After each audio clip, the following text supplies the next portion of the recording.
মধ্য কলকাতার একটি বেসরকারি হাসপাতালে মঙ্গলবার তেজস্বী যাদবের দ্বিতীয় সন্তানের জন্ম হয়।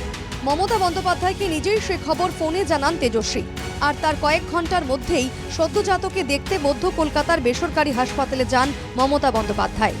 অসুস্থতার জন্য দীর্ঘ 9 মাস ওই হাসপাতালে ভর্তি রয়েছেন তেজস্বীর স্ত্রী রাজশ্রী। তেজস্বীর সঙ্গে কলকাতাতেই রয়েছেন লালু প্রসাদ যাদব ও রাবড়ি দেবী। হাসপাতালে তাঁদের সঙ্গেও কথা বলেন মমতা বন্দ্যোপাধ্যায়। তিনি বলেন, সামনেই বিহারে ভোট, তার আগে ভালো খবর নিয়ে এলো তেজস্বীর সন্তান। तो लालू जी राबड़ी जी भी है, आई हुए हैं, वो लोग भी बहुत खुश है।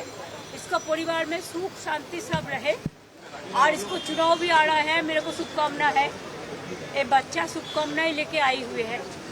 तो মমতা বন্দ্যোপাধ্যায়কে ধন্যবাদ জানান তেজস্বী। বলেন, মুখ্যমন্ত্রী তার কলকাতার অভিভাবক। স্ত্রীকে হাসপাতালে ভর্তি করিয়েই মমতা বন্দ্যোপাধ্যায়কে জানিয়েছিলেন। তেজস্বী আরও বলেন, সব সময় পরিস্থিতির খোঁজ নিতেন মুখ্যমন্ত্রী। दीदी का धन्यवाद देना चाहता हूं कि शुरू से ही उनको पता था और उनका पूरा सहयोग जो है इस काम में मिला है, तो दीदी को धन्यवाद देते हैं। और वो तो लोकल गार्जियन तो वही है।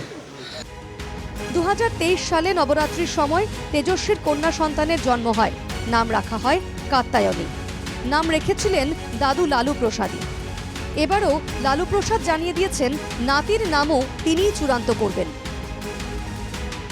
বিউ সরকারের রিপোর্ট, NKTV বাংলা।